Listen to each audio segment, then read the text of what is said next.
ಎಲ್ರಿಗೂ ನಮಸ್ತೆ. ನಾನು ನಿಮ್ಮ ಗಿರೀಶ್ ಮಟ್ಟಣ್ಣವರ್. ಇವತ್ತು 14ನೇ ತಾರೀಕು ಜುಲೈ ತಿಂಗಳು ದೆಹಲಿಯ ಮಾನ್ಯ ಸರ್ವೋಚ್ಚ ನ್ಯಾಯಾಲಯದಲ್ಲಿ ಸೌಜನ್ಯ ಪ್ರಕರಣಕ್ಕೆ ಸಂಬಂಧಪಟ್ಟಂತೆ ತಾಯಿ ಕುಸುಮಾವತಿ ಅವರು ಸಲ್ಲಿಸಿದಂತಹ ಸ್ಪೆಷಲ್ ಲೀವ್ ಪಿಟಿಷನ್ SLPಯ ಅರ್ಜಿ ವಿಚಾರಣೆ, ಸೌಜನ್ಯ ಪ್ರಕರಣ ಮರು ತನಿಖೆ ಆಗಬೇಕು ಅಂತ ಏನು SLPಯನ್ನ ತಾಯಿ ಕುಸುಮಾವತಿ ಅವರು ಸಲ್ಲಿಸಿದ್ರು, ಅದರ ವಿಚಾರಣೆ ಇತ್ತು. ಆದರೆ ತಾಂತ್ರಿಕ ಕಾರಣಗಳಿಂದ ಇವತ್ತಿನ ಈ ವಿಚಾರಣೆಯನ್ನ 21ನೇ ತಾರೀಕು ಜುಲೈ ತಿಂಗಳು ಅಂದರೆ ಮುಂದಿನ ಮಂಗಳವಾರ ಅದನ್ನು ಮುಂದೂಡಿದ್ದಾರೆ. ಇದು ಈ ಒಂದು ಅಪ್ಡೇಟ್ ನಮ್ಮ ಎಲ್ಲ ಸೌಜನ್ಯ ಹೋರಾಟಗಾರರಿಗೆ ಮತ್ತು ನ್ಯಾಯಕ್ಕಾಗಿ ಪ್ರಾರ್ಥನೆ ಮಾಡ್ತಾ ಇರತಕ್ಕಂತಹ ಪ್ರತಿಯೊಬ್ಬರ ಗಮನಕ್ಕೂ ಇರಲಿ ಅಂತ ಹೇಳಿ ಈ ಅಪ್ಡೇಟ್ ಅನ್ನ ನಾನು ಕೊಡ್ತಾ ಇದ್ದೇನೆ. ಇದರಲ್ಲಿ ಎಲ್ಲರೂ ಗಮನಕ್ಕೆ ತರುವುದು ಏನಂತ ಹೇಳಿದ್ರೆ, ಎಷ್ಟೋ ಜನ ರಾಜಕೀಯ ನಾಯಕರು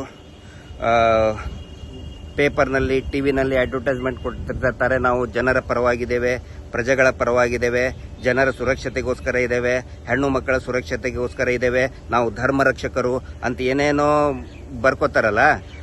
ಆನಂತರ ಸೌಜನ್ಯ ಮನೆಗೆ ಹೋಗಿ ರಾಜ್ಯಾಧ್ಯಕ್ಷರು ಬಿಜೆಪಿ ವಿಜೇಂದ್ರ ಅವರು ಹೇಳಿದ್ರು, ನೀವು ಸುಪ್ರೀಂ ಕೋರ್ಟಿಗೆ ಹೋಗಿ ಫೀಸ್ ನಾವು ಕೊಡ್ತೇವೆ, ಲಾಯರ್ ನಾವು ಕೊಡ್ತೇವೆ, ನ್ಯಾಯಕ್ಕೋಸ್ಕರ ನಾವು ಹೆಲ್ಪ್ ಮಾಡ್ತೀವಿ ಅಂತ ಏನೇನೋ ಹೇಳಿದ್ರಲ್ಲ. ಇವರು ಹೆಲ್ಪ್ ಮಾಡೋದು ಹೋಗ್ಲಿ ಇವರು ಮುಸುಡಿಗೆ. CBIನವರು ಈ ಮರು ತನಿಖೆನೇ ಆಗಬಾರದು ಅಂತ ಅರ್ಜಿ ಹಾಕಿದ್ದಾರೆ. ರಾಜ್ಯ ಸರ್ಕಾರದ CID ಕೂಡ ಮರು ತನಿಖೆ ಆಗಬಾರದು ಅಂತೇಳಿ ಸುಳ್ಳು ಪ್ರಮಾಣ ಪತ್ರ, ಸುಳ್ಳು ಅಂಶಗಳನ್ನ ಹೇಳಿ ಕೌಂಟರ್ ಅಫಿಡವಿಟ್ ಅನ್ನ ಕೊಟ್ಟಿದ್ದಾರೆ. ಇದು ಯಾಕೆ ಕೊಟ್ಟಿದ್ದಾರೆ ಅದು ಜನಸಾಮಾನ್ಯರ ವಿವೇಚನೆಗೆ ನಾನು ಬಿಡ್ತೇನೆ. ಯಾಕಂತ ಹೇಳಿದ್ರೆ ಮರು ತನಿಖೆ ಆಗಬಾರದು ಅಂತ ಹೇಳಿ ಯಾರು ನಿಜವಾದ ಆರೋಪಿತರು 3 ಜನ ಇದ್ರು, ಅದು ಅವರ ಆಶಯ ಆಗಿತ್ತು. ಇದು ನಾನು ಹೇಳ್ತಾ ಇರೋದಲ್ಲ, ಸ್ವತಃ CBIನೇ ಹೇಳಿತ್ತು. ತನಿಖೆ ಮಾಡುವಂತ ಸಂದರ್ಭದಲ್ಲಿ ಇದರಲ್ಲಿ ಸಂತೋಷ್ ರಾವ್ ಇಲ್ಲ, ಇನ್ನೂ 3-4 ಜನ ಇದ್ದಾರೆ, ಅವರ ತನಿಖೆಗೆ ಅವಕಾಶ ಮಾಡಿಕೊಡಿ ಅಂತೇಳಿ ಸ್ವತಃ CBIನೇ ವಿಶೇಷ ನ್ಯಾಯಾಲಯಕ್ಕೆ ಹೇಳಿತ್ತು. ವಿಶೇಷ ನ್ಯಾಯಾಲಯನೂ ಕೂಡ ಅದನ್ನು ಆದೇಶ ಮಾಡಿತ್ತು. ಆದರೆ ಅದನ್ನು ಪ್ರಶ್ನಿಸಿ ನಿಜವಾದ ಆರೋಪಿತರು ಯಾರಿದ್ದಾರೆ ಅದರಲ್ಲಿ ಉಲ್ಲೇಖ ಮಾಡಿದ್ದು, CBI ಅವರು ಉಲ್ಲೇಖ ಮಾಡಿದ್ದು ಉದಯ್ ಜೈನ್, ಮಲ್ಲಿಕ್ ಜೈನ್, ಧೀರಜ್ ಕೆಲ್ಲಾ 3 ಜನರ ಹೆಸರನ್ನ ಉಲ್ಲೇಖ ಮಾಡಿತ್ತು.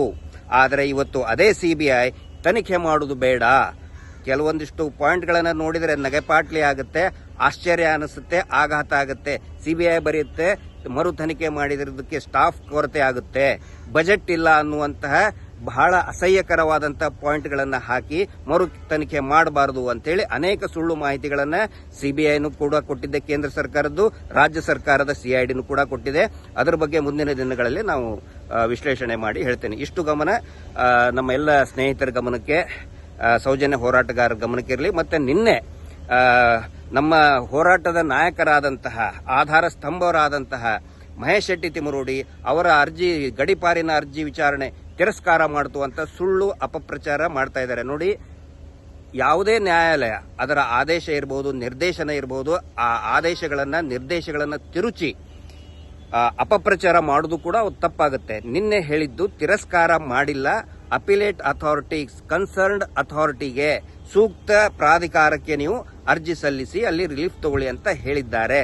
ಅದನ್ನ ತಿರಸ್ಕಾರ ಮಾಡಿಬಿಡ್ತು ಅಂತ ಹೇಳಿ ಆನಂತರ SIT ತನಿಖೆಗೂ ಮತ್ತು ಮಹೇಶ್ ಶೆಟ್ಟಿ ತಿಮರೋಡಿ ಅವರ ಗಡಿಪಾರಕ್ಕೆ ಲಿಂಕ್ ಮಾಡಕ್ ನೋಡ್ತಾ ಇದ್ದಾರೆ. ನಾನು ಎಲ್ಲರ ಗಮನಕ್ಕೆ ನಾನು ತರ್ತಾ ಇದ್ದೀನಿ.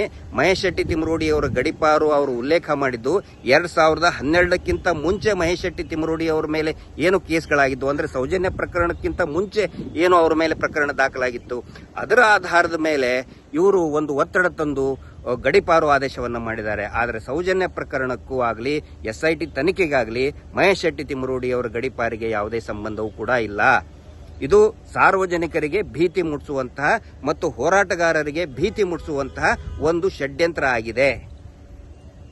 ಮಾನ್ಯ ಸುಪ್ರೀಂ ಕೋರ್ಟ್ ತಿರಸ್ಕಾರ ಮಾಡಿಲ್ಲ, ಸೂಕ್ತ ಪ್ರಾಧಿಕಾರಕ್ಕೆ ಹೋಗಿ ಅಂತ ಹೇಳಿದ್ದಾರೆ. ಇಷ್ಟು ಒಂದು ಮಾಹಿತಿ ತಮ್ಮೆಲ್ಲರ ಗಮನಕ್ಕೆ ಇರಲಿ ಅಂತ ಹೇಳಿ, ಮುಂದಿನ ಮಂಗಳವಾರ ಮತ್ತೆ ಸೌಜನ್ಯ ಪ್ರಕರಣದ ಮರು ತನಿಖೆಯ ವಿಚಾರಣೆ ಇದೆ. ತಮ್ಮೆಲ್ಲರ ಆಶೀರ್ವಾದ, ಶುಭ ಹಾರೈಕೆ, ಪ್ರಾರ್ಥನೆ ಇರಲಿ. Justice for Soujanya. ನಮಸ್ತೆ.